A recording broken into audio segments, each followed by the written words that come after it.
This is one of the very first things I learned about my first week at the CIA. Gerald Bull created this giant gun that was so big, you just had to sort of lean the barrel up against the side of a mountain, point it in essentially the right direction, and then fire it. And it would send a shell as far as a missile would go. And nobody wanted to buy it. They're like, what are we going to do with this giant gun? Right? It's as big as a house. And so the Iraqis said, we'll take it. And so the Iraqis bought this thing, and before it kept cracking when Bull would test it. It kept cracking. So he came up with this idea to put what he called a condom on the inside of the gun to smooth the barrel and to keep the reverberation from the shot from cracking it. But before he could test it with the condom inside, the Israelis assassinated him. They're pretty good at that. Mm-hmm. Yeah, Gerald Bull and his giant gun. I remember saying to my boss, like I say, I was only on the job for a week. I said, this is a joke, right? And he said, no, this is deadly serious. It's a giant gun. They have to lean it up on the side of the mountain to fire it. I'm picturing that thing in Game of Thrones they were trying to take the dragon out with. Where they're just like, come on, baby, let's go.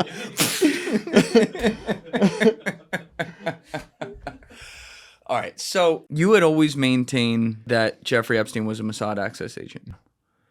Do you think, I wanted to bring this up first so we at least had the context of what Ronald Reagan said about this. Probably his handler said about it because I don't think he was all there by the time he wrote that book. Yeah, not a chance. So, so do you think that in something like that, if in fact the Israelis had an interest in seeing Iraq be neutralized more, do you think that this is the prime type of situation where he could have been recruited at that time? Absolutely. Yeah. Do you think that's what happened? You know, when you put all of these episodes together in a line, that would make sense to me. Yes. Next question. This is a deal where the CIA is running a lot of ops as well, meaning they have to know he's involved with this. You know, that's a good question.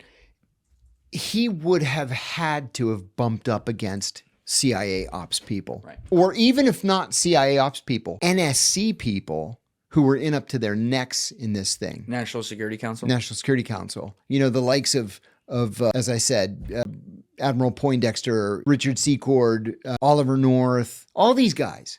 So even if you're not dealing directly with agency people, although you probably would be, you're going to at least be dealing with White House people. You had said earlier you had never heard Jeffrey Epstein mention at CIA. You did hear Khashoggi mention, though, a bunch. All the time. Khashoggi was also like extremely public throughout a lot of his life. That's right. If 7 people from the NSC and CIA directly dealt, or at least bumped into Jeffrey Epstein during said mission Iran-Contra, which was a cover-up. They were covering up something they were doing. That's right.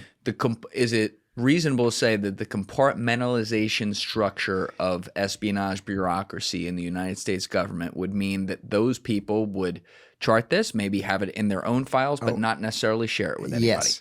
And I can tell you exactly how that would play out.